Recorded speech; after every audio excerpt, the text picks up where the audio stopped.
அதாவது இந்த டிவிக்கே கட்சியோட தலைவரை எதிர்க்கிறதுல ஒரு நியாயம் இருக்கு. ஏன்னா உங்க பொழப்புல மண்ணள்ளி போட்டான்.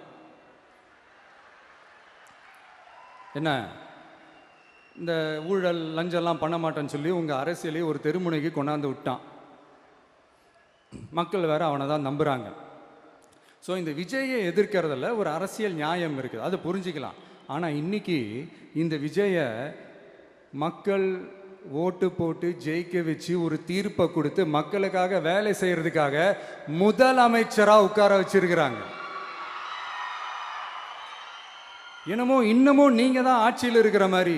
விஜய் கரூருக்கெல்லாம் போகக்கூடாது, விஜய் இங்க போகக்கூடாது, அது செய்யக்கூடாது, இது செய்யக்கூடாதுன்னு எனக்கு புரியலையே. ஆட்சியில் இருக்கும் போது தான் இவ்வளோ கட்டுப்பாடெல்லாம் போட்டீங்க, எஸ்ஓபிஸ்லாம் போட்டீங்க, ஸ்டாலின் சார் ஆப்ரேட்டிங் ப்ரொசீஜர்லாம் போட்டீங்க. இப்போவும் அதே பண்ணிட்டு இருந்தீங்கன்னா என்ன சார் நியாயம்? இல்லை, நான் தெரியாம தான் கேட்குறேன். இன்னும் கனவுலையே இருக்கிறீங்களா? முதல்ல முழிச்சு வாங்க, ரியாலிட்டிக்கு வாங்க.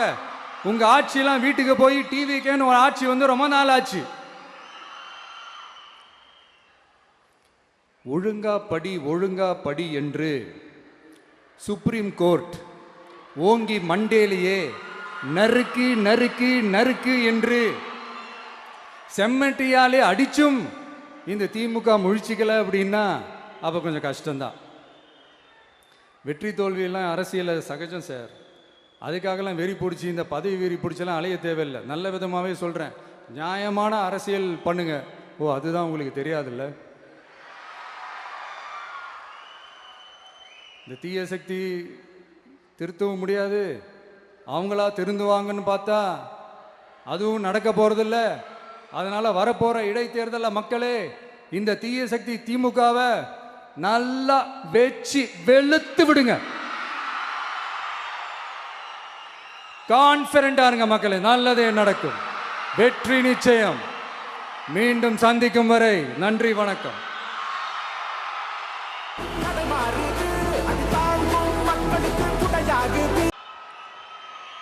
என் நெஞ்சில் குடியிருக்கும்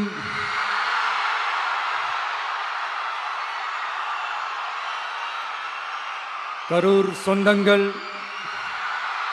உங்கள் அனைவருக்கும் என்னுடைய வணக்கம்.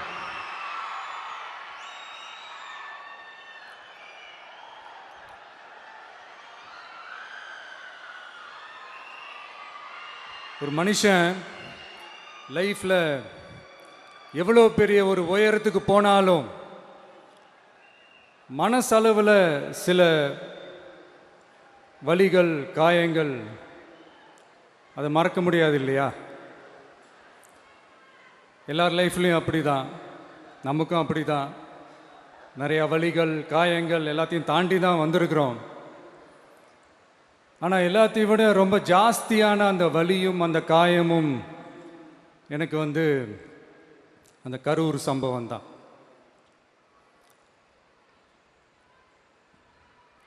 மக்களை சந்திக்கிறதுக்காக மக்களை சந்திக்கணும், மக்கள் பிரச்சனைகளை எடுத்து பேசணும். அதுக்காக தான் அந்த மக்கள் சந்திப்பு பயணத்தை தொடங்கி திருச்சி, அரியலூர், நாகப்பட்டினம், திருவாரூர், நாமக்கல், கரூர் அப்படின்னு சொல்லிட்டு போயிட்டு இருந்தோம். அரியலூரில் அந்த மீட்டிங் முடிச்சுட்டு பெரம்பலூர் போகிறதுக்கு முன்னாடி அந்த பெரம்பலூர் போலீஸ் எங்களை அலர்ட் பண்ணாங்க. சரிங்க, கூட்டம் கொஞ்சம் ஜாஸ்தியாக இருக்குது, லேட் ஆகிடுச்சு, வராதிங்க அப்படின்ட்டு. So we had no choice. Police சொன்னால் நம்ம அதை ஒபே பண்ணி தானே ஆகணும். அதே நேரத்தில் பெரம்பலூர் மக்களோட அந்த சேஃப்டியும் மைண்டில் எடுத்துக்கிட்டு ஒரு மன வலியோடவே திரும்ப போயிட்டோம். அதுக்கப்புறம் பெரம்பலூர் தொகுதி மக்களுக்கு மன்னிப்பும் கேட்டோம்.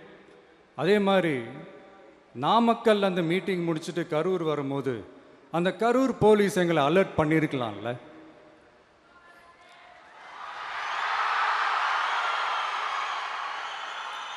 இல்லை சார், இங்கே எதிர்பார்த்ததை விட கொஞ்சம் கூட்டம் அதிகமாக இருக்குது, கண்ட்ரோல் பண்ண முடியல, வராதிங்க. அண்ட் போலீஸ் நினச்சா அவங்க அந்த மீட்டிங்கே கேன்சல் பண்ணலாம். ஏதோ தப்பாக இருக்குது, ஏதோ தப்பாக தோணுது அப்படின்னு நினச்சிட்டாலே they have all the rights to cancel the meeting. எங்ககிட்ட கேட்கணும்லாம் ஒன்றும் அவசியமே கிடையாது. ஆனால் அதையெல்லாம் எதுவுமே செய்யாமல் அந்த ஹைவேல இருந்து அந்த ஸ்பாட்டுக்கு போலீஸே எங்களை உள்ள கூட்டிட்டு வந்து விட்டு அந்த நாடகம்லாம் இருக்கு பாருங்க.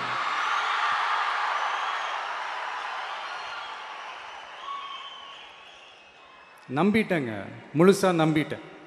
அன்னைக்கு இருந்த அந்த கரூர் போலீஸ் பேசும்போது தேங்க்ஸ்லாம் சொன்னேன் அவங்களுக்கு. எனக்கு தெரியாது இப்படி ஒரு நாடகம் நடக்கும். இதுக்கெல்லாம் யார் காரணம்? இதெல்லாம் யார் சொல்லி செஞ்சது?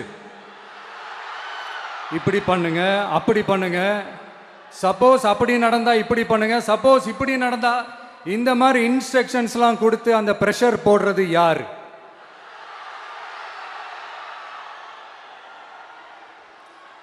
அந்த சம்பவத்தில் நம்ம யாரெல்லாம் இழந்திருக்கோம் தெரியுமா?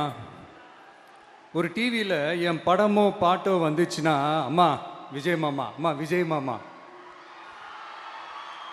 அப்படின்னு சொல்லி அவங்க அம்மா கிட்ட சிரிச்சுக்கிட்டு அந்த டிவி ஸ்க்ரீனை போய் தொட்டு முத்தம் கொடுத்துக்கிட்டு